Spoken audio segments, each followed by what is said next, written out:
정말 믿기 힘든 이야기를 들려드리려 합니다. IQ 180, 14세에 미적분을 독학하고 17세에 양자역학 논문을 발표했던 한국인 천재. 김정석이 왜 세계 최고의 명문대 하버드에서 청소부로 일했는지, 그리고 그를 발견한 로버트 핸더슨 교수는 어떻게 그를 최고의 과학자로 만들어주었는지에 관한 놀라운 이야기입니다. 지금부터 핸더슨 교수의 고백을 들어보시죠. 저는 하버드 대학교 물리학과 석좌 교수 로버트 핸더슨입니다. 양자물리학 분야에서 30년 가까이 연구해왔고 2차례 노벨상 후보에 오른 적이 있습니다. 제 동료들은 저를 현대 물리학의 파수꾼이라 부르며 학생들은 수업이 너무 어려워 저를 냉철한 로버트라 부르죠. 저는 이런 명성이 다소 부담스럽지만 한편으로는 자부심도 느낍니다. 그날은 2021년 11월 보스턴의 차가운 겨울이 시작되던 때였습니다. 저는 연구실에서 밤늦게까지 작업하고 있었습니다. 양자 얽힘 현상에 관한 새로운 이론을 발표할 예정이었는데 계속해서 모순점이 발견되었기 때문입니다. 연구실의 커다란 칠판에는 복잡한 수식들이 빼곡히 적혀 있었고 저는 그 앞에서 수시간 동안 답을 찾기 위해 씨름하고 있었습니다. 이건 말이 안 돼. 어디서 문제가 생긴 거지? 저는 좌절감에 머리를 감싸 쥐었습니다. 시계를 보니 이미 자정이 넘은 시간. 연구실에는 제 옆에 놓인 커피잔과 필기구들만이 제 유일한 동반자였습니다. 학생들과 연구원들은 이미 오래전에 귀가했고 건물은 고요했습니다. 피로감에 잠시 눈을 감았다 떴을 때 문득 누군가 연구실 근처에서 움직이는 소리가 들렸습니다. 처음에는 경비원이라 생각했지만 소리가 계속 이어지자 호기심이 생겼습니다. 누구세요? 제가 문 쪽을 향해 소리쳤을 때 갑자기 문이 살짝 열리며 젊은 아시아인 남성의 얼굴이 보였습니다. 그는 푸른색 청소부 유니폼을 입고 있었고 손에는 쓰레기통과 빗자루를 들고 있었습니다. 죄송합니다, 교수님. 청소하러 왔습니다. 불편을 드려 죄송합니다. 그는 서툰 영어로 말했습니다. 한국 억양이 분명했습니다. 괜찮아요. 들어와서 청소하세요. 저는 계속 일할게요. 제가 손짓으로 들어오라고 했고 그는 조용히 연구실에 들어와 쓰레기통을 비우기 시작했습니다. 저는 다시 칠판 앞으로 향했고 골치 아픈 방정식과의 싸움을 재개했습니다. 10분 정도 지났을까 문득 뒤에서 누군가 숨을 들이켜는 소리가 들렸습니다. 뒤돌아보니 그 청소부가 제 칠판을 뚫어지게 쳐다보고 있었습니다. 순간 당황한 듯한 그의 표정이 보였고 그는 서둘러 고개를 숙였습니다. 죄송합니다. 방해해서 죄송합니다. 그는 다시 바닥 청소에 집중하려 했지만 저는 그의 눈빛에서 뭔가를 발견했습니다. 단순한 호기심이 아니었습니다. 그것은 이해의 빛이었습니다. 괜찮아요. 물리학에 관심 있으세요? 제가 물었을 때 그는 잠시 망설이더니 조심스럽게 대답했습니다. 네. 조금요. 대학에서 물리학을 공부했나요? 아니요. 독학했습니다. 그의 대답에 저는 미소를 지었습니다. 많은 학생들이 물리학에 관심을 보이지만 깊이 있는 이해는 쉽지 않습니다. 아마도 그는 대중서적 몇 권을 읽었을 것이라 생각했습니다. 흥미롭네요. 이 칠판에 적힌 내용 중에 이해가 가는 부분이 있나요? 제 질문은 반은 진심이었고 반은 가벼운 농담이었습니다. 석사과정 학생들도 이해하기 어려운 내용이니까요. 그런데 그의 대답이 저를 놀라게 했습니다. 교수님, 세 번째 줄에 있는 방정식에서 문제가 있는 것 같습니다. 그의 말에 저는 눈썹을 치켜 올렸습니다. 세 번째 줄이라면 양자 얽힘의 핵심 방정식이 있는 부분입니다. 어떤 문제요? 여기 힐버트 공간의 변환 과정에서 부호가 바뀌었습니다. 양수가 아니라 음수여야 합니다. 저는 순간 말문이 막혔습니다. 그가 가리킨 부분을 다시 살펴보니 정말 제가 부호를 실수로 바꿔 적은 것이 보였습니다. 작은 실수였지만 이것이 제 계산 전체를 틀어지게 만들었던 것입니다. 잠깐만요. 당신이 맞아요. 어떻게 알았죠? 그는 머뭇거리더니 조용히 대답했습니다. 방정식의 흐름을 보면 자연스럽게 그렇게 되어야 합니다. 자연스럽게라는 표현이 제 귀에 꽂혔습니다. 물리학에서 자연스러움을 직관적으로 파악하는 것은 경험 많은 물리학자들의 특권입니다. 그런데 청소부인 이 젊은이가 저는 자리에서 일어나 그에게 다가갔습니다. 당신 이름이 뭐죠? 김정석입니다. 한국에서 왔나요? 네, 서울에서 왔습니다. 물리학을 어디서 배웠다고요? 그는 잠시 망설이더니 대답했습니다. 책으로요. 도서관에서. 인터넷에서. 제가 믿기지 않는다는 표정을 짓자 그는 주머니에서 작은 노트를 꺼냈습니다. 그것은 낡은 공책이었는데 페이지를 넘기니 빼곡한 수식들과 다이어그램들로 가득했습니다. 양자역학의 기본 방정식부터 최신 이론까지 놀라울 정도로 정교하게 정리되어 있었습니다. 네. 이건 당신이 직접 쓴 거예요? 네.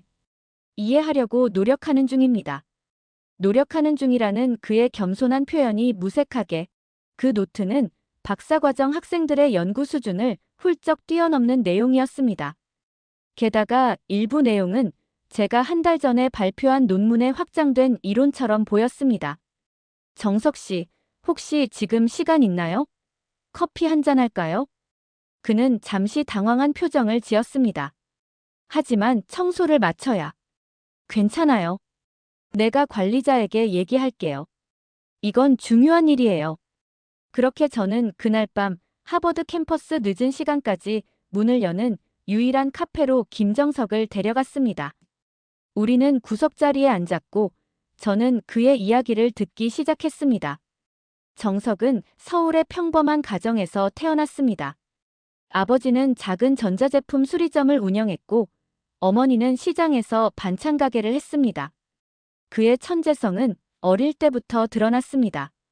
초등학교 2학년 때 이미 중학교 수학을 독학했고 14세에는 대학 수준의 미적분학을 마스터했습니다. 학교에서는 어땠나요? 특별한 교육을 받았겠군요. 제 질문에 정석은 쓴웃음을 지었습니다. 처음에는 선생님들이 관심을 보였습니다. 하지만 곧 저는 문제아가 되었죠. 그는 수업 시간에 지루해서 딴짓을 했고 때로는 선생님의 설명에 오류를 지적했답니다. 중학교 때는 과학 올림피아드에서 전국 1등을 했지만 학교 생활 적응은 여전히 어려웠습니다. 고등학교에 진학하지 않고 그는 과학고등학교 검정고시를 통과한 뒤 17세라는 어린 나이에 서울대학교 물리학과에 특별 전형으로 입학했습니다. 하지만 대학에서도 그는 기존 교육 체계에 적응하지 못했습니다. 교수님들은 연구비와 논문 실적에만 관심이 있었습니다. 저는 궁금했던 것들을 물어볼 수 없었습니다. 그는 대학을 중퇴하고 독학의 길을 선택했습니다. 18세부터 20세까지 그는 서울의 작은 원룸에서 물리학 책들과 온라인 강의만으로 공부했습니다.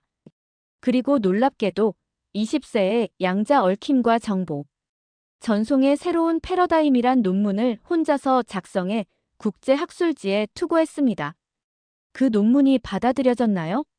네, 처음에는요. 하지만 정석의 목소리가 갑자기 작아졌습니다. 그는 잠시 말을 멈추더니 깊은 한숨을 내쉬었습니다. 무슨 일이 있었던 건가요? 논문 심사 과정에서 한 심사위원이 제 이론에 깊은 관심을 보였습니다. 그는 저를 만나고 싶어 했고 함께 연구하자고 제안했습니다. 정석은 그 제안을 받아들였고 그 교수의 연구실에서 일하기 시작했습니다. 처음에는 모든 것이 완벽했습니다. 그는 마침내 자신의 아이디어를 발전시킬 수 있는 환경을 얻었다고 생각했습니다. 하지만 6개월 후 그 교수가 국제학회에서 제 이론을 발표했습니다. 제 이름은 어디에도 없었습니다. 정석의 눈에 슬픔이 스쳤습니다. 그의 혁신적인 이론이 다른 사람의 이름으로 세상에 알려진 것입니다. 그가 항의했지만 증거가 부족했고 학계에서의 권력 차이는 너무나 컸습니다. 그 후, 저는 모든 것이 의미 없게 느껴졌습니다. 한국을 떠나야 했습니다. 정석은 미국 비자를 얻어 보스턴으로 왔고 하버드 캠퍼스에서 청소부로 일하기 시작했습니다. 아이러니하게도 세계 최고의 물리학자들이 연구하는 공간을 청소하면서 그는 자신만의 연구를 계속했습니다. 왜 하버드였죠? 다른 대학도 많은데. 정석은 잠시 머뭇거리더니 솔직하게 대답했습니다. 사실, 교수님의 논문 때문이었습니다. 저는 교수님의 연구를 오래전부터 팔로우해왔습니다. 특히 양자 얽힘에 관한 교수님의 2018년 논문은 제게 큰 영감을 주었습니다. 저는 순간 가슴이 뭉클해졌습니다. 이 젊은 천재가 나의 연구를 따라 하버드까지 왔다니. 그런데 아이러니하게도 청소부로서였습니다. 정석 씨, 당신의 재능은 청소부로 낭비하기엔 너무 아깝습니다. 내 연구실에서 일해보지 않겠습니까? 그의 눈이 잠시 반짝였지만 곧 어두워졌습니다. 감사합니다, 교수님. 하지만 저는 더 이상 학계를 신뢰하지 않습니다. 제 아이디어가 또 도용될까 두렵습니다. 저는 그의 마음을 완전히 이해할 수 있었습니다. 학계의 어두운 면을 저도 여러 번 목격했기 때문입니다. 하지만 이런 재능이 사라지는 것을 그냥 두고 볼 수는 없었습니다. 내가 약속하죠. 당신의 모든 아이디어는 당신의 이름으로 발표될 겁니다. 공동 연구자로서 내가 보장하겠습니다. 정석은 여전히 망설이는 표정이었습니다. 시간을 가지세요. 생각해보고 알려주세요. 그리고 이건 제 명함입니다. 언제든지 연락주세요. 카페를 나오는 길, 밤하늘에는 별들이 빛나고 있었습니다. 저는 문득 생각했습니다. 과학의 역사는 종종 우연한 만남으로 바뀌어 왔습니다. 아인슈타인과 보어의 만남, 오펜하이머와 그의 제자들, 그리고 이제 핸더슨과 김정석. 그날 밤 연구실로 돌아온 저는 칠판의 방정식을 다시 보았습니다. 정석이 지적한 대로 부호를 수정하니 모든 것이 명확해졌습니다. 퍼즐의 마지막 조각이 맞춰진 것 같았습니다. 그가 맞았어. 저는 중얼거렸습니다. 그리고 문득 깨달았습니다. 제 인생에서 가장 중요한 발견은 어쩌면 새로운 물리학 이론이 아니라 청소하던 그 한국인 청년일지도 모른다는 것을. 다음 날 아침, 저는 조교에게 급하게 물었습니다. 밤에 물리학과 건물 청소하는 아시아인 청년 있잖아요. 오늘 그를 꼭 다시 만나야겠어요. 조교는 고개를 갸웃거렸습니다. 어떤 청소부요? 물리학과는 모두 여성분들이 청소하세요. 아시아인 남자 청소부는 없는데요? 저는 충격에 빠졌습니다. 그가 정말로 청소부였을까요? 아니면 다른 목적으로 그곳에 있었던 것일까요? 제 명함을 건넸는데 그는 연락할까요? 수많은 질문이 제 머릿속을 맴돌았습니다. 그리고 일주일 후 제 연구실 문 앞에 한 젊은이가 서 있었습니다. 김정석이었습니다. 이번에는 청소부 유니폼이 아닌 단정한 셔츠와 청바지 차림이었습니다. 교수님, 제안을 받아들이기로 했습니다. 하지만 조건이 있습니다. 저는 미소를 지으며 물었습니다. 어떤 조건인가요? 제 이야기를 누구에게도 말하지 않았으면 합니다. 저는 그저 평범한 연구원으로 시작하고 싶습니다. 저는 고개를 끄덕였습니다. 그의 비밀을 지켜주는 것, 그것은 제가 할 수 있는 최소한의 약속이었습니다. 환영합니다, 정석. 우리 함께 물리학의 새 장을 열어봅시다. 그렇게 우리의 여정이 시작되었습니다. 하지만 그때는 몰랐습니다. 이 만남이 물리학뿐만 아니라 제 인생 전체를 뒤흔들게 될 것이라는 사실을. 정석이 제 연구실에서 일하기 시작한 지 한 달이 지났습니다. 처음에는 그를 어떻게 소개해야 할지 고민이 많았습니다. 결국 저는 그를 방문 연구원이라고 소개했고 정석은 조용히 제 연구실 구석에 자리를 잡았습니다. 첫 주는 정석이 적응하는 시간이었습니다. 그는 거의 말을 하지 않았고 주로 제가 제공한 논문들을 읽거나 자신의 노트에 뭔가를 계속 적어 내려갔습니다. 가끔 그가 쓰는 내용을 슬쩍 보려 했지만 그는 굉장히 경계하는 눈치였습니다. 신뢰를 쌓기 위해서는 시간이 필요했습니다. 정석, 이 논문 어떻게 생각해? 내가 작년에 발표한 건데. 어느 날 저는 제 최신 양자 얽힘 이론에 관한 논문을 그에게 건넸습니다. 그는 조용히 받아들고 읽기 시작했습니다. 놀랍게도 30분 만에 그는 100페이지가 넘는 논문을 다 읽었고 정확한 피드백을 주었습니다. 교수님, 19페이지와 42페이지에서 약간의 불일치가 있습니다. 그리고 결론 부분에서 언급하신 응용 가능성은 사실 더 확장될 수 있을 것 같습니다. 저는 깜짝 놀랐습니다. 그가 지적한 불일치는 제가 미처 발견하지 못했던 것이었고 응용 가능성에 대한 그의 견해는 제가 생각해보지 못한 새로운 관점이었습니다. 정말 대단하군. 그 응용 가능성에 대해 더 자세히 말해줄 수 있어? 정석은 잠시 고민하더니 조심스럽게 자신의 노트를 펼쳤습니다. 그리고 제게 그가 생각한 확장 이론에 대해 설명하기 시작했습니다. 그것은 제 이론을 기반으로 하지만 훨씬 더 깊고 혁신적인 접근법이었습니다. 이걸 언제 생각해낸 거야? 지난밤이요. 교수님의 논문을 보고 몇 가지 아이디어가 떠올랐습니다. 단 하룻밤 만에 그는 제가 수개월 동안 고민했던 문제의 해결책을 발견한 것입니다. 이때부터 저는 정석의 진정한 천재성을 의심할 수 없었습니다. 다음 날 저는 정석에게 진짜 도전 과제를 내기로 했습니다. 세계적인 물리학자들도 해결하지 못한 양자 정보의 비국소성 패러독스라는 문제였습니다. 이 문제는 지난 15년 동안 수많은 물리학자들을 괴롭혀왔고 심지어 일부 학자들은 이 문제가 현재의 이론적 틀 안에서는 해결 불가능하다고 주장하기도 했습니다. 정석, 이건 현재 우리 분야에서 가장 어려운 문제 중 하나야. 한번 살펴봐 줄래? 그는 고개를 끄덕이고 자료를 받았습니다. 그리고 갑자기 말했습니다. 3일 정도 시간을 주실 수 있을까요? 물론이지.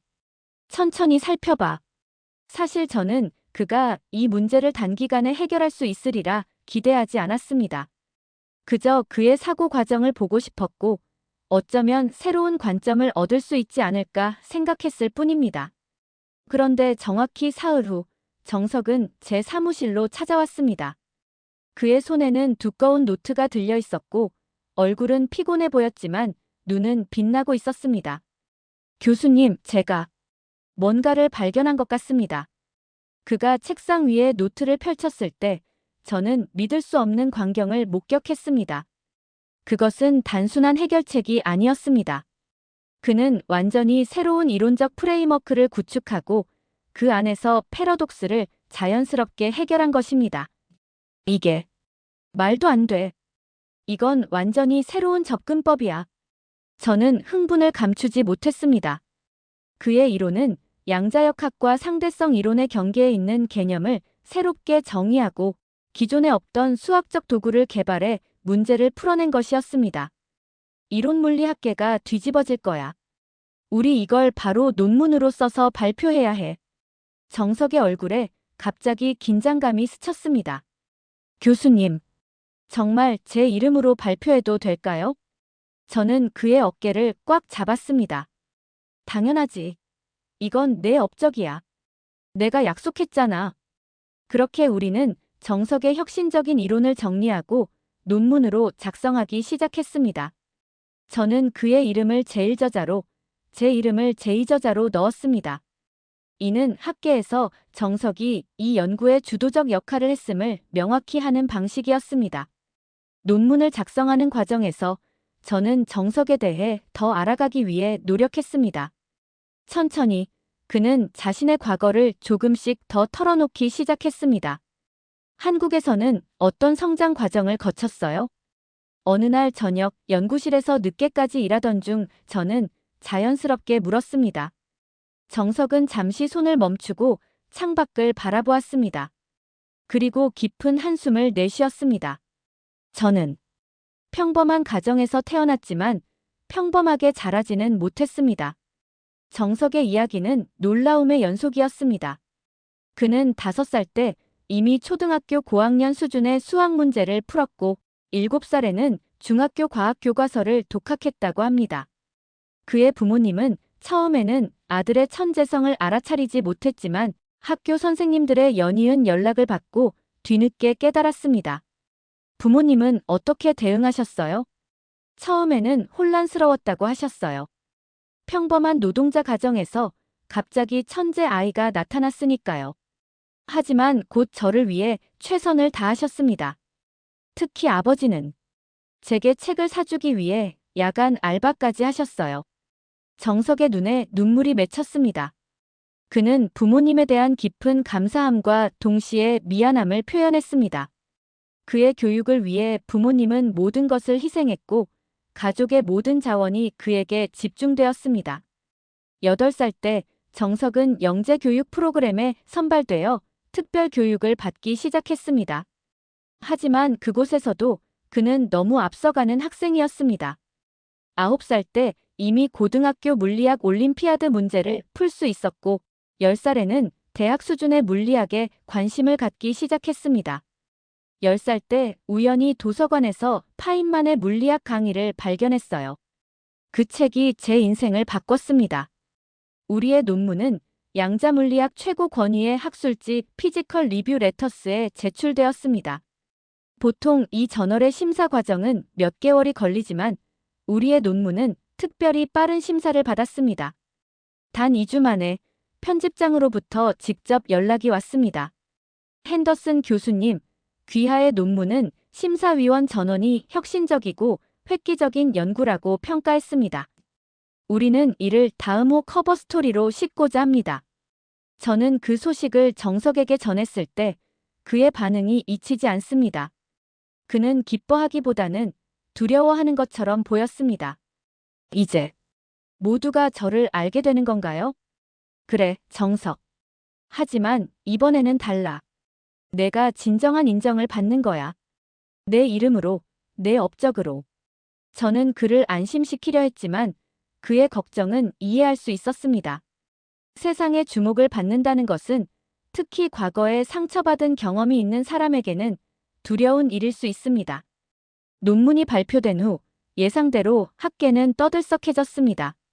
미지의 한국인 천재, 난제를 해결하다라는 헤드라인이 과학 저널들을 장식했고 수많은 인터뷰 요청이 쏟아졌습니다. 하지만 정석은 모든 인터뷰를 거절했고 저는 그의 결정을 존중했습니다. 학과 내에서도 정석에 대한 관심이 폭발적으로 증가했습니다. 동료 교수들은 그를 만나고 싶어 했고 학생들은 그의 수업을 듣고 싶어 했습니다. 하지만 정석은 여전히 제 연구실에만 머물렀고 최소한의 사람들과만 교류했습니다. 정석, 내가 강의를 맡으면 학생들에게 큰 영감을 줄 수 있을 텐데. 죄송합니다, 교수님. 저는 아직 준비가 안 된 것 같습니다. 저는 그의 결정을 받아들였지만 한편으로는 아쉬움도 있었습니다. 그의 지식과 통찰력은 많은 학생들에게 귀중한 자산이 될 수 있었기 때문입니다. 어느 날 저는 정석의 배경을 더 자세히 알아보기 위해 인터넷 검색을 시작했습니다. 김정석 물리학 천재라는 키워드로 검색하자 수많은 한국 기사들이 나왔습니다. 번역 소프트웨어를 통해 읽어보니 그가 얼마나 어린 시절부터 주목받았는지 알 수 있었습니다. 놀랍게도 한 기사에는 정석이 14살 때 찍은 사진이 있었습니다. 국제물리올림피아드에서 금메달을 목에 걸고 밝게 웃고 있는 모습이었습니다. 그 미소는 제가 알고 있는 조용하고 내성적인 정석과는 완전히 달랐습니다. 또 다른 기사에서는 그가 갑자기 대학을 중퇴하고 사라진 것에 대한 추측들이 가득했습니다. 일부는 그가 정신적 붕괴를 겪었다고 했고 다른 일부는 비밀정부 프로젝트에 발탁되었다는 음모론을 제기하기도 했습니다. 그러다 한 작은 기사가 제 눈에 들어왔습니다. 천재 소년의 연구 성과, 교수가 가로채다. 이 기사는 정석이 언급했던 바로 그 사건을 다루고 있었습니다. 서울대학교의 한 유명 교수가 정석의 연구를 자신의 것으로 발표했다는 의혹이 제기되었지만 결국 증거 부족으로 묻혔다는 내용이었습니다. 기사에 따르면 그 교수는 국제적으로 명성이 높은 물리학자였고 정석은 그저 불안정한 젊은 학생으로 치부되었습니다. 학계의 권력 구조가 진실을 얼마나 쉽게 왜곡할 수 있는지 보여주는 사례였습니다. 이 모든 정보를 알게 된 후 저는 정석을 더욱 깊이 이해하게 되었습니다. 그가 왜 그토록 신중하고 경계심이 강한지, 왜 자신의 천재성을 숨기려 했는지 말입니다. 다음 날, 저는 정석에게 직접 물어보기로 했습니다. 정석, 내가 너에 관한 기사들을 좀 찾아봤어. 특히 서울대 교수와 관련된 사건. 정석의 얼굴이 굳어졌습니다. 그래서 교수님도 저를 믿지 않으시는군요. 아니, 반대야. 나는 내 말을 완전히 믿어. 그리고 그런 일이 있었다니 정말 미안하게 생각해. 학문의 세계가 때로는 정말 잔인할 수 있어. 정석은 잠시 침묵했다가 이야기를 계속했습니다. 그 교수, 박진호 교수는 제게 멘토였습니다. 처음에는 정말 저를 아끼고 지원해주는 것 같았어요. 하지만 제가 양자 얽힘에 관한 새로운 이론을 발견했을 때 그는 변했습니다. 정석의 이론은 당시 물리학계의 큰 미해결 문제 중 하나를 해결할 수 있는 잠재력을 가지고 있었습니다. 박 교수는 처음에는 정석을 도와 이론을 발전시키는 것처럼 보였지만 실제로는 자신의 이름으로 발표하기 위한 준비를 하고 있었습니다. 제가 그 사실을 알았을 때 바로 항의했습니다. 하지만 박 교수는 제게 내가 증명할 수 있느냐고 물었어요. 그리고 누가 믿겠느냐? 불안정한 학생의 말을 유명 교수보다라고요. 정석은 법적 행동을 고려했지만 학교 내 다른 교수들도 박 교수 편에 섰습니다. 결국 그는 혼자였고 싸움은 시작하기도 전에 끝났습니다. 그 후 저는 더 이상 물리학을 할 수 없을 것 같았습니다.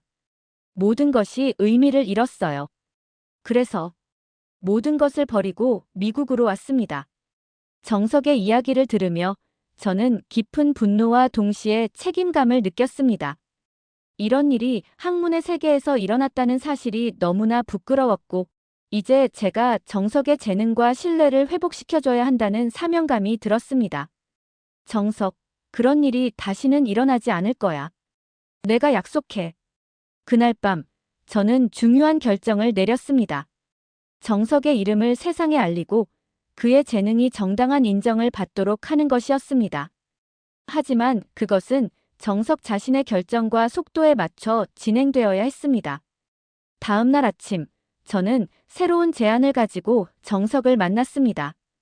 정석, 우리가 함께 특별한 프로젝트를 시작하면 어떨까? 양자 컴퓨팅의 새로운 패러다임을 개발하는 거야. 정석의 눈이 반짝였습니다. 양자 컴퓨팅은 그가 항상 관심을 가져온 분야였습니다. 어떤 접근법을 생각하고 계신가요? 그게 내가 결정해. 이번 프로젝트는 내가 주도하는 거야. 나는 그저 조언자로만 참여할게. 정석은 잠시 생각에 잠겼다가 천천히 고개를 끄덕였습니다. 한 가지 아이디어가 있습니다. 지금까지의 양자 컴퓨팅은 큐비트의 얽힘 상태를 활용하는데 중점을 두었습니다. 하지만 저는 양자 위상 전이를 계산 알고리즘에 직접 활용하는 방법을 생각해왔습니다. 그의 설명은 점점 더 깊고 복잡해졌지만 저는 그의 아이디어가 얼마나 혁신적인지 즉시 알아차릴 수 있었습니다. 그것은 기존의 양자 컴퓨팅 패러다임을 완전히 뒤집는 접근법이었습니다. 정석, 이건 만약 성공한다면 컴퓨팅의 역사를 다시 쓰게 될 거야. 네, 하지만 많은 난관이 있을 겁니다. 특히 양자 위상의 안정성 문제는 우리가 함께라면 해결할 수 있을 거야. 그렇게 우리의 새로운 프로젝트가 시작되었습니다.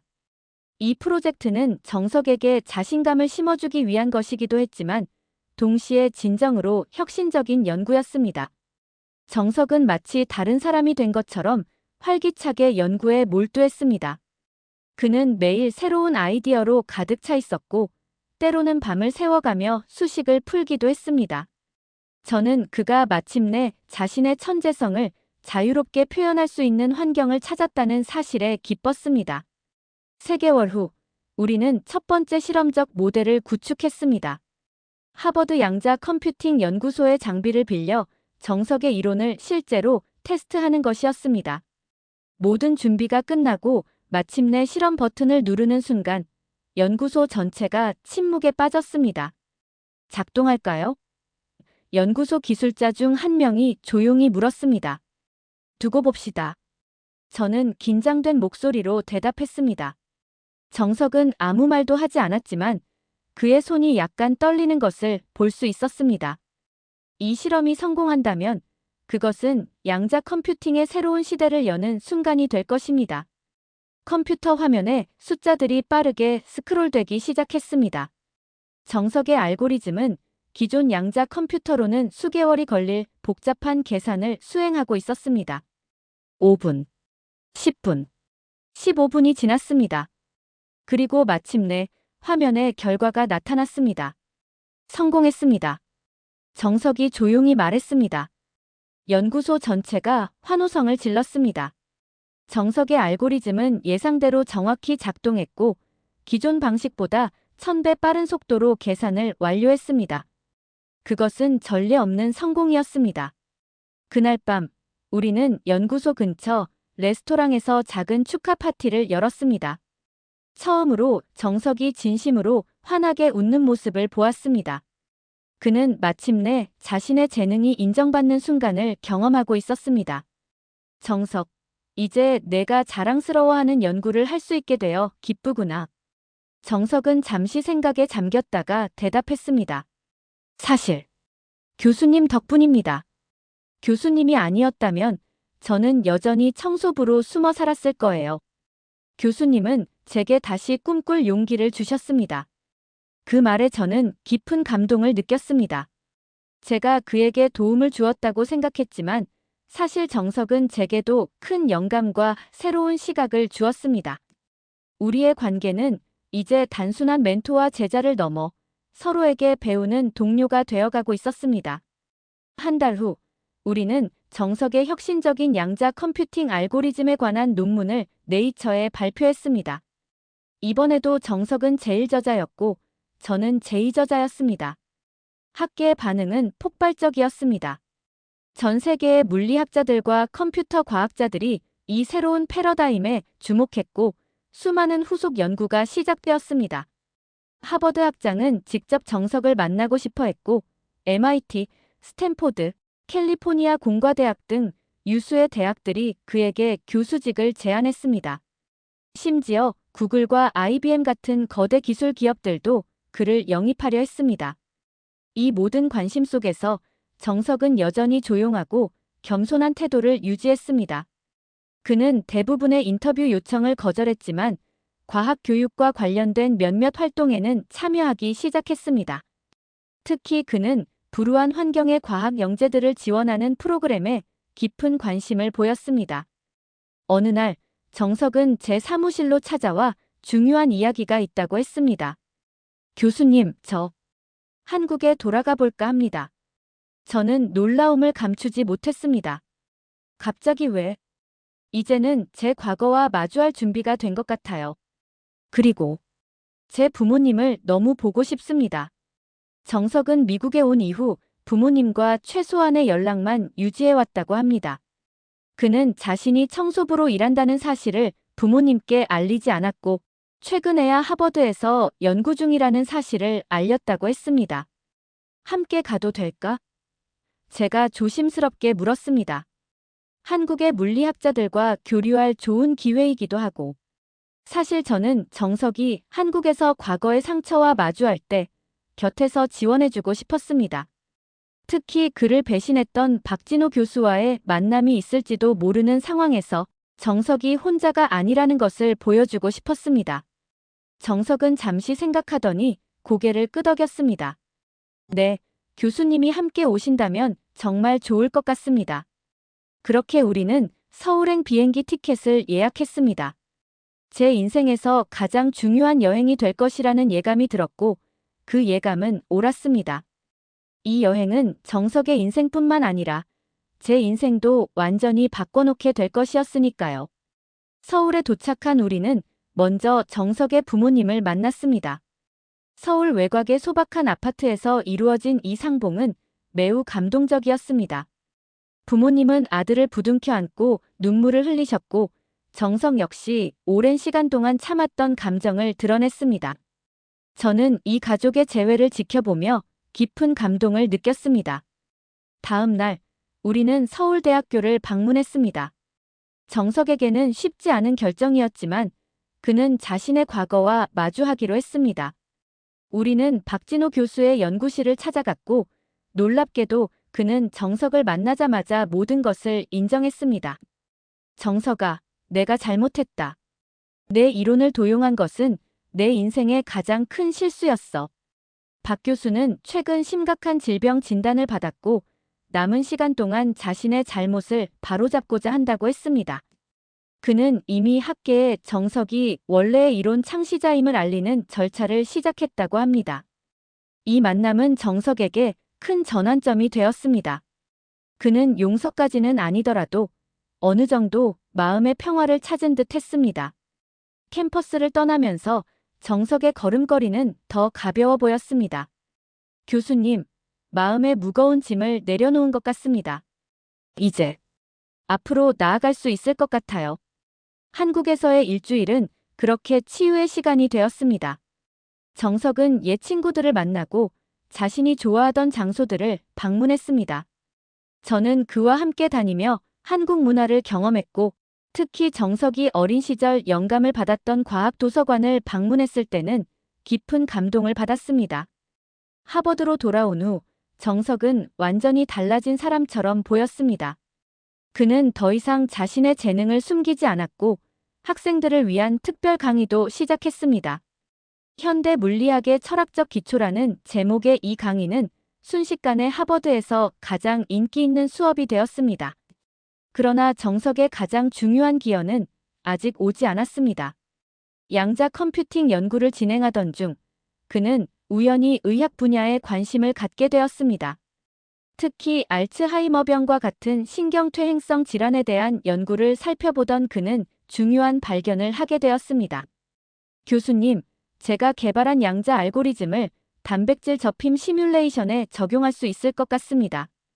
단백질 접힘은 생물학의 가장 복잡한 문제 중 하나로 이를 정확히 예측할 수 있다면 수많은 질병의 치료법 개발에 혁명을 일으킬 수 있습니다. 정말 그게 가능할까? 네, 우리의 알고리즘은 기존 접근법보다 1000배 빠르게 계산할 수 있으니까요. 특히 베타 아밀로이드 단백질의 접힌 메커니즘을 이해하면 알츠하이머 치료의 새로운 길이 열릴 겁니다. 우리는 즉시 하버드 의과대학과 협력하여 이 새로운 연구를 시작했습니다. 정석은 물리학과 생물학, 의학을 연결하는 놀라운 능력을 보여주었고 불과 1년 만에 중요한 돌파구를 마련했습니다. 정석의 알고리즘은 베타 아밀로이드 단백질이 특정 조건에서 뇌세포에 해롭지 않은 형태로 접힐 수 있다는 것을 예측했고 이를 촉진하는 분자 구조까지 설계해냈습니다. 이 분자는 뉴로트랜스라는 이름으로 실험실 테스트를 시작했고 놀랍게도 초기 결과는 매우 유망했습니다. 인간 대상 임상시험이 시작되었을 때 첫 번째 환자는 76세의 알츠하이머 초기 환자 마사 존슨 씨였습니다. 기존 치료법에 반응하지 않던 그녀는 정석의 치료법을 시도해보기로 했습니다. 김 박사님, 제게 마지막 희망을 주셔서 감사합니다. 마사 씨가 정석의 손을 잡았을 때 정석의 눈에는 결연한 의지가 빛났습니다. 최선을 다하겠습니다, 존슨 씨. 치료가 시작된 지 3개월 후 마사 씨의 상태는 놀랍게 호전되었습니다. 인지 기능 저하가 현저히 늦춰졌고 일부 영역에서는 실제로 향상되기까지 했습니다. 이 결과는 의학계에 폭발적인 반향을 일으켰고 뉴로트랜스는 획기적 치료법 지정을 받아 승인 절차가 가속화되었습니다. 2023년 뉴로트랜스가 FDA의 정식 승인을 받았을 때 정석은 이미 다음 도전에 착수하고 있었습니다. 그는 양자생명과학 연구소라는 새로운 기관을 설립하여 물리학과 생명과학의 경계를 허무는 연구를 본격화했습니다. 우리는 이제 양자 물리학의 원리를 생명현상 이해에 직접 적용할 수 있습니다. 이것은 단순한 학문적 융합이 아니라 인류의 건강과 복지를 위한 새로운 패러다임입니다. 정석의 비전은 하버드 대학과 서울대학교의 전폭적인 지지를 받았고 양 대학은 공동으로 연구소 설립을 후원했습니다. 연구소는 보스턴과 서울에 각각 캠퍼스를 두고 세계 각국의 젊은 과학자들을 양성하기 시작했습니다. 특히 정석은 미래과학자 아카데미라는 특별 프로그램을 만들어 불우한 환경의 영재들에게 최고 수준의 교육과 멘토링을 제공했습니다. 그는 자신의 경험을 통해 재능 있는 젊은이들이 기회 부족으로 좌절하는 것을 막고 싶었던 것입니다. 저는 운이 좋았습니다. 핸더슨 교수님과 같은 멘토를 만났으니까요. 하지만 모든 아이들이 그런 행운을 갖는 것은 아닙니다. 우리는 그들에게 기회를 줄 책임이 있습니다. 정석의 업적은 세계적으로 인정받아 2024년 노벨 생리의학상이 그에게 수여되었습니다. 시상식에서 그는 감동적인 수상 연설을 했습니다. 이 상은 저 혼자만의 것이 아닙니다. 이는 저를 믿어주신 핸더슨 교수님, 저를 항상 지지해주신 부모님, 그리고 제 연구에 참여한 모든 환자들의 것이기도 합니다. 과학은 인류의 삶을 개선하기 위한 도구입니다. 저는 이 원칙을 평생 지키며 살아갈 것입니다. 노벨상 수상 후 정석은 뉴로트랜스의 특허 수익 대부분을 글로벌 헬스 액세스 재단에 기부했습니다. 이 재단의 목적은 개발도상국의 환자들도 최신 의료기술에 접근할 수 있도록 하는 것이었습니다. 의학의 발전은 모든 인류를 위한 것이어야 합니다. 어떤 사람도 경제적 이유로 치료받지 못하는 일이 있어서는 안 됩니다. 정석의 연구는 계속해서 새로운 영역을 개척했습니다. 그는 암, 파킨슨병, 헌팅턴병 등 다양한 질병에 대한 혁신적인 치료법을 개발했고 각각이 임상시험에서 유망한 결과를 보였습니다. 2027년 저는 하버드에서 은퇴를 결정했고 정석의 초청으로 서울 캠퍼스의 명예소장으로 자리를 옮겼습니다. 정석과 함께 연구하며 보낸 시간은 제 인생에서 가장 보람찬 시간이었습니다. 어느 날 저녁 연구소 옥상 정원에서 별을 바라보며 정석이 조용히 말했습니다. 교수님, 과학자로서 저는 우주의 비밀을 탐구하고 질병을 치료하는 방법을 발견했습니다. 하지만 제가 배운 가장 중요한 교훈은 과학적인 것이 아니었습니다. 그것은 인간에 관한 것이었죠. 우리는 서로에게 얼마나 큰 영향을 미칠 수 있는지, 한 사람의 믿음이 다른 사람의 인생을 얼마나 바꿀 수 있는지. 그의 말은 깊은 진실을 담고 있었습니다.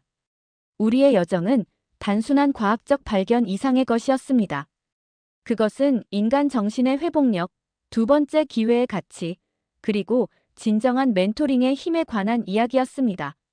오늘날 정석의 연구소는 전 세계에 지부를 두고 있으며 그가 개발한 치료법들은 수백만 명의 생명을 구했습니다. 하지만 그에게 가장 큰 자랑은 그가 멘토링한 젊은 과학자들이 이제 자신만의 혁신적인 연구를 이끌고 있다는 것입니다. 한때 청소부로 숨어 지내던 김정석. 그는 이제 인류의 건강과 복지에 지대한 공헌을 한 위대한 과학자로 역사에 기록될 것입니다. 그리고 그의 이야기는 재능과 열정이 있다면 어떤 역경도 극복할 수 있다는 희망의 메시지로 많은 이들에게 영감을 줄 것입니다. 2028년 정석의 연구소는 전 세계에서 가장 혁신적인 과학기관으로 자리매김했습니다. 서울과 보스턴에 있는 주요 캠퍼스 외에도 도쿄, 런던, 베를린, 싱가포르에 분원이 설립되었고 500명이 넘는 과학자들이 정석의 비전 아래 연구를 진행하고 있었습니다. 특히 미래과학자 아카데미는 큰 성공을 거두었습니다. 전 세계에서 선발된 재능 있는 젊은이들이 이곳에서 교육받았고 첫 졸업생들은 이미 각자의 분야에서 놀라운 성과를 내기 시작했습니다.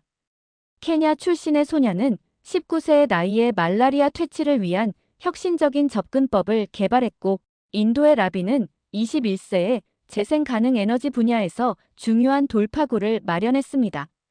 브라질의 마르코스는 아마존 우림에서 발견된 식물에서 추출한 물질로 새로운 항생제를 개발했습니다. 이 젊은 과학자들이 바로 우리의 미래입니다. 정석은 아카데미 2기 졸업식에서 말했습니다. 그들은 우리가 상상도 하지 못한 방식으로 세상을 변화시킬 것입니다. 정석 자신도 계속해서 새로운 영역을 탐구했습니다. 그는 이제 양자 물리학과 생명과학의 융합을 넘어 의식의 본질과 같은 더 근본적인 질문들로 관심을 확장하고 있었습니다. 우리는 뇌의 작동 방식에 대해 많은 것을 알게 되었지만 의식이 어떻게 발생하는지는 여전히 미스터리입니다.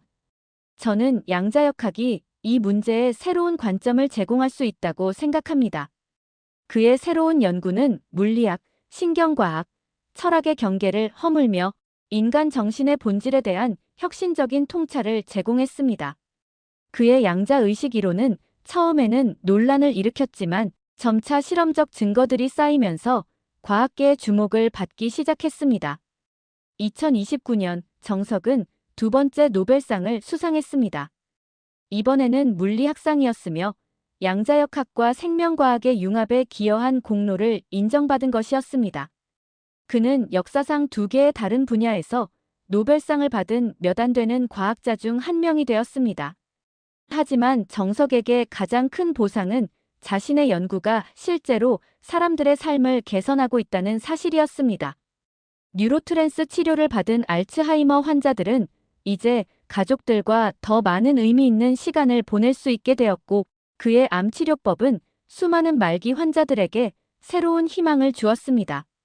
특히 감동적인 사례는 로버트 밀러 씨였습니다.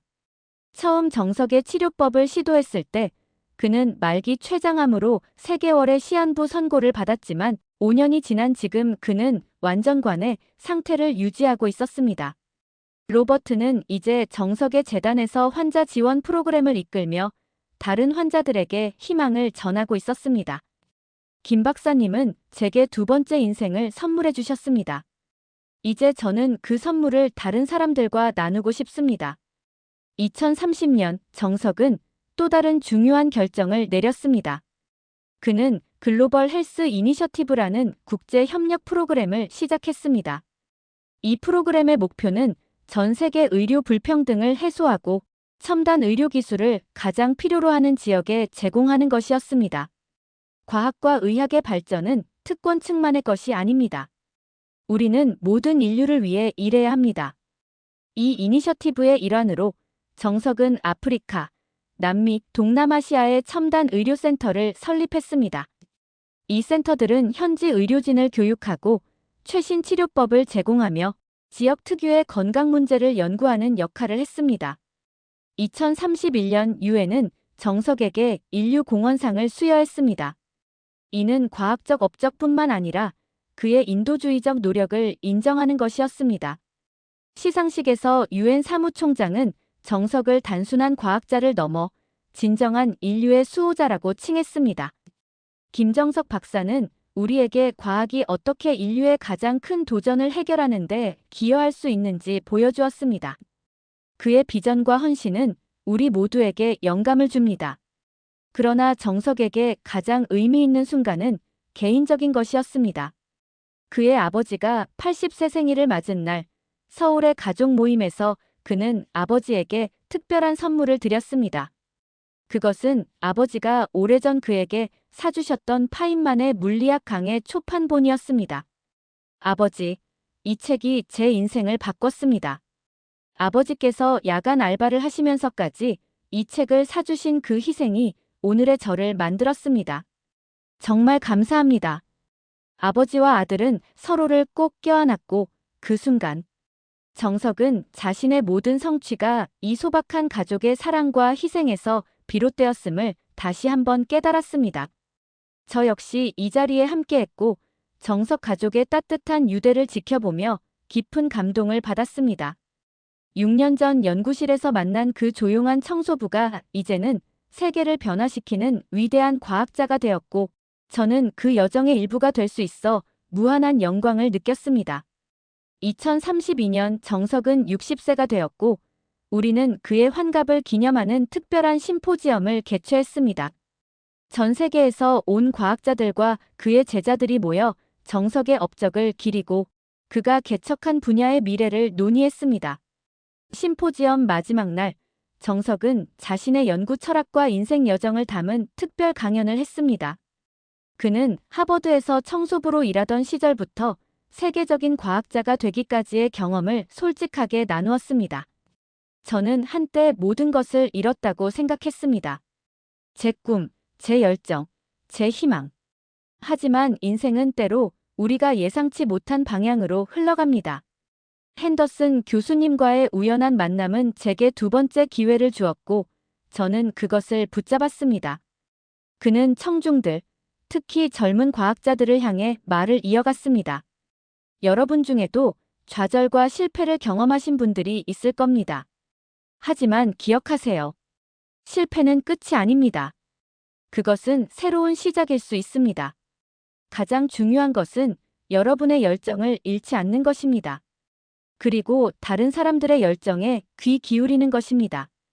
강연이 끝난 후 정석은 저를 무대로 초대했습니다. 우리는 함께 서서 지난 10년간의 여정을 되돌아보았습니다. 핸더슨 교수님은 제게 멘토 이상의 존재였습니다. 그분은 저에게 다시 꿈꿀 용기를 주셨고 과학의 진정한 목적을 가르쳐 주셨습니다. 우리의 만남은 우연이었을지 모르지만 그것은 제 인생에서 가장 소중한 선물이었습니다.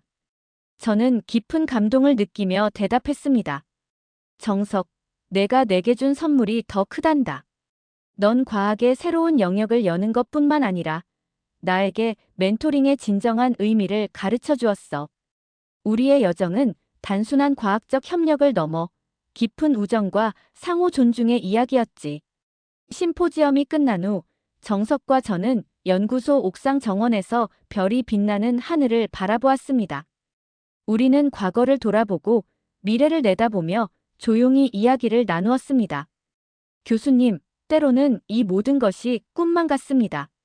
제가 청소부로 일하던 그날 밤, 교수님의 연구실 문을 노크했던 순간이 제 인생을 완전히 바꿨다는 게 믿기지 않습니다.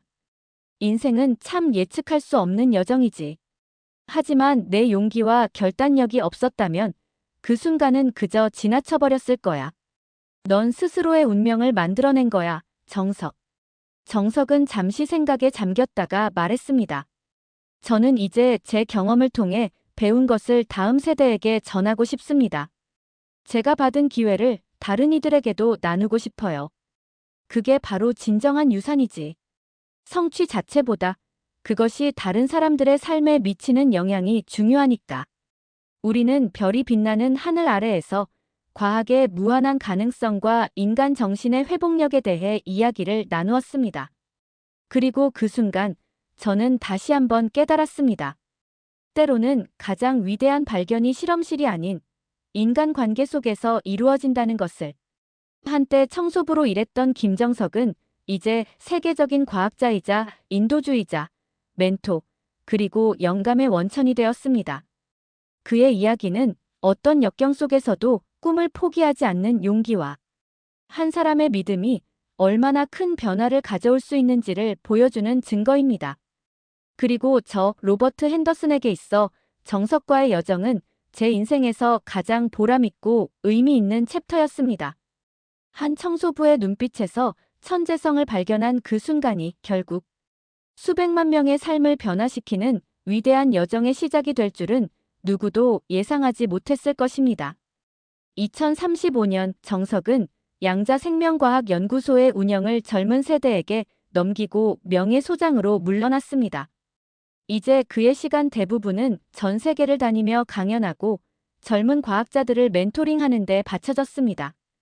특히 그는 개발도상국의 과학 교육과 연구 인프라 개선에 많은 관심을 기울였습니다. 과학은 특권이 아니라 모든 사람이 접근할 수 있는 도구가 되어야 합니다.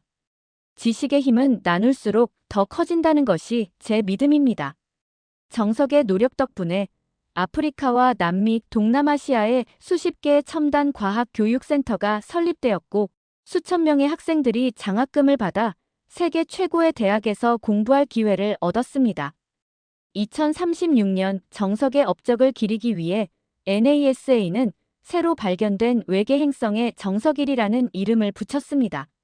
지구와 유사한 환경을 가진 이 행성은 생명체 존재 가능성이 높은 곳으로 정석의 양자 생명과학 연구가 외계 생명체 탐사에도 중요한 역할을 했기 때문이었습니다. 한 청소부의 이름이 별에 새겨지다니 정말 놀라운 일입니다. 정석은 이 소식을 들었을 때 겸손하게 말했습니다. 이것은 제게 과학이 얼마나 경이로운 여정인지 다시 한번 일깨워줍니다.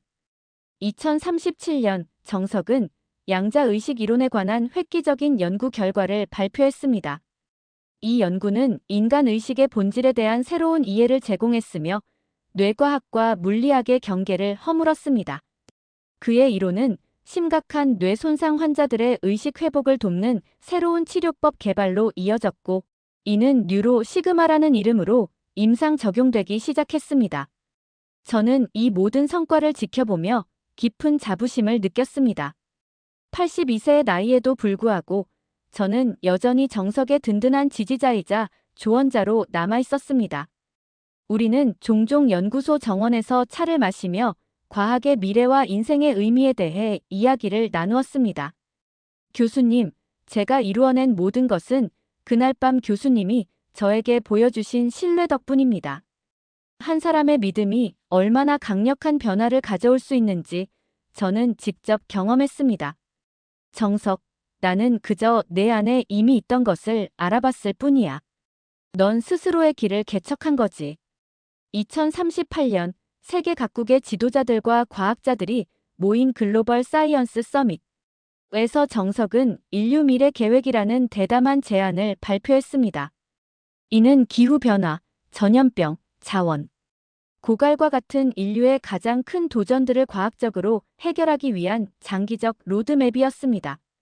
우리는 이제 과학적 도구와 지식을 가지고 있습니다. 필요한 것은 전 세계적인 협력과 공동의 비전입니다. 과학은 이제 단순한 지적 호기심을 넘어 인류의 생존과 번영을 위한 필수 도구가 되었습니다. 정석의 계획은 유엔에서 만장일치로 채택되었고, 정석 이니셔티브라는 이름으로 전 세계적인 과학 협력 프로젝트가 시작되었습니다. 2040년 정석의 나이 68세, 저의 나이 86세가 되었을 때 우리는 함께 한국의 DMZ 근처에 특별한 시설을 설립했습니다. 평화과학 아카데미라는 이름의 이 시설은 남북한 젊은 과학자들이 함께 연구하고 배우는 공간이었습니다. 분단의 상징이었던 이곳이 이제 협력과 희망의 상징이 되기를 바랍니다. 과학은 정치적, 이념적 경계를 초월하는 보편적 언어입니다.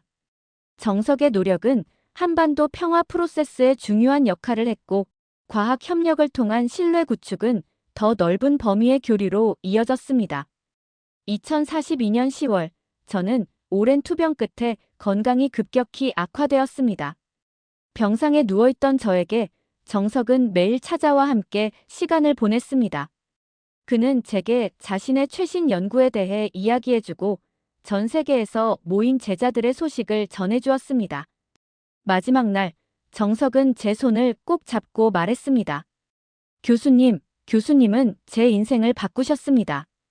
교수님의 지혜와 믿음 덕분에 저는 제 꿈을 찾고 이루었습니다. 이제 교수님의 유산은 저를 통해, 그리고 저희가 함께 가르친 수천 명의 젊은 과학자들을 통해 계속될 것입니다.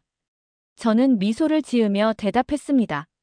정석, 내가 평생 한 일 중 가장 잘한 일은 그날 밤 내게 커피를 사준 거야. 넌 나에게 멘토링의 진정한 의미를 가르쳐 주었고, 과학이 단순한 지식 추구를 넘어 인류를 위한 도구가 될 수 있다는 것을 보여주었어. 내 인생은 너와의 만남으로 완성되었단다.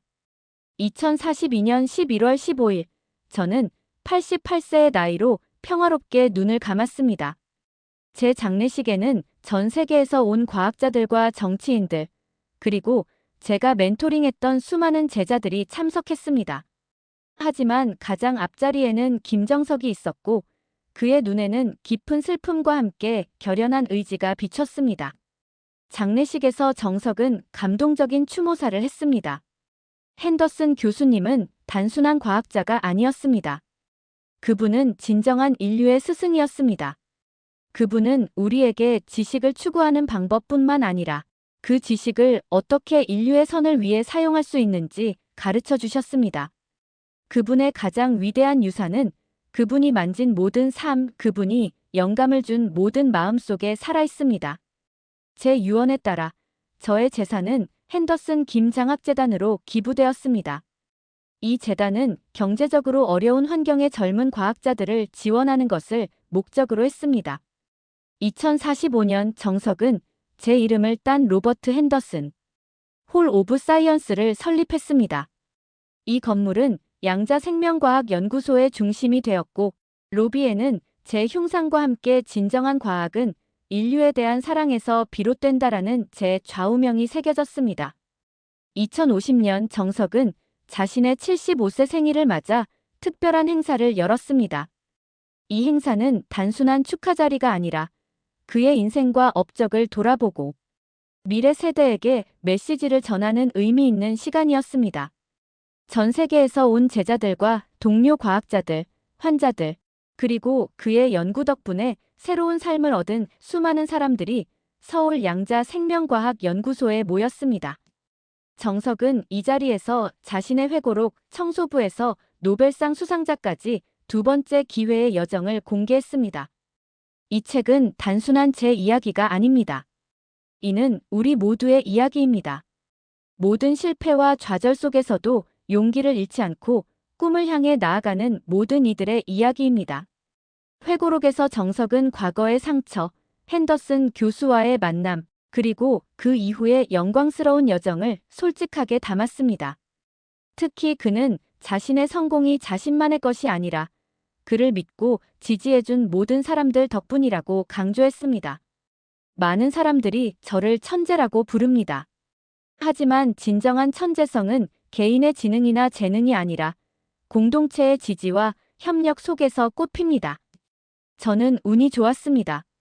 핸더슨 교수님, 저의 부모님, 그리고 수많은 동료와 제자들. 그들의 믿음과 지지가 없었다면 오늘의 저는 존재하지 않았을 것입니다. 행사 중 가장 감동적인 순간은 정석이 미래과학자 아카데미의 졸업생들을 무대에 초대했을 때였습니다. 10년 동안 이 프로그램을 통해 배출된 500명 이상의 젊은 과학자들이 무대에 올랐고 그들 각자는 자신이 어떻게 정석의 멘토링을 통해 삶이 바뀌었는지 짧게 이야기했습니다. 케냐 출신의 소녀는 이제 말라리아 연구의 세계적 권위자가 되었고 인도의 라비는 획기적인 태양 에너지 기술로 수백만 명에게 전기를 공급하고 있었습니다. 시리아 내전을 피해 난민으로 자란 아흐메드는 정석의 지원으로 의학을 공부했고 이제는 전쟁 지역에서 의료 봉사를 하며 생명을 구하고 있었습니다. 김 박사님은 우리에게 단순히 과학을 가르치신 것이 아닙니다. 그분은 우리에게 꿈꿀 용기를 주셨고 그 꿈을 현실로 만드는 방법을 보여주셨습니다. 소녀가 눈물을 글썽이며 말했습니다. 행사의 마지막 순서로 정석은 자신이 설계한 새로운 글로벌 프로젝트를 발표했습니다. 지구 재생 계획이라는 이름의 이 프로젝트는 기후변화로 인한 피해를 되돌리고 생태계를 회복시키며 지속 가능한 미래를 위한 새로운 기술을 개발하는 것을 목표로 했습니다. 우리는 과학의 힘으로 많은 질병을 치료했고 인간의 삶을 개선했습니다. 이제 우리는 그 지식을 우리의 유일한 집, 지구를 치유하는 데 사용할 때입니다. 이것은 우리 세대가 다음 세대에게 줄 수 있는 가장 소중한 선물입니다. 행사가 끝난 후 정석은 연구소 옥상 정원에서 혼자 시간을 보냈습니다. 그는 별이 빛나는 하늘을 바라보며 핸더슨 교수와 나누었던 많은 대화를 떠올렸습니다. 그리고 자신이 이루어낸 모든 것에 깊은 감사함을 느꼈습니다. 교수님, 보고 계신가요? 우리가 꿈꾸었던 세상이 조금씩 현실이 되고 있습니다. 당신의 유산은 계속될 것입니다. 저를 통해, 그리고 우리가 함께 가르친 모든 이들을 통해. 정석의 이야기는 이제 전설이 되었습니다. 청소부에서 세계적인 과학자로 상처받은 젊은이에서 수백만 명의 삶을 바꾼 인도주의자로. 그의 여정은 끝나지 않았고 그가 심은 지식과 희망의 씨앗은 계속해서 자라나 인류의 미래를 밝히고 있었습니다. 그리고 모든 것은 한 칠판 앞에서 시작되었습니다.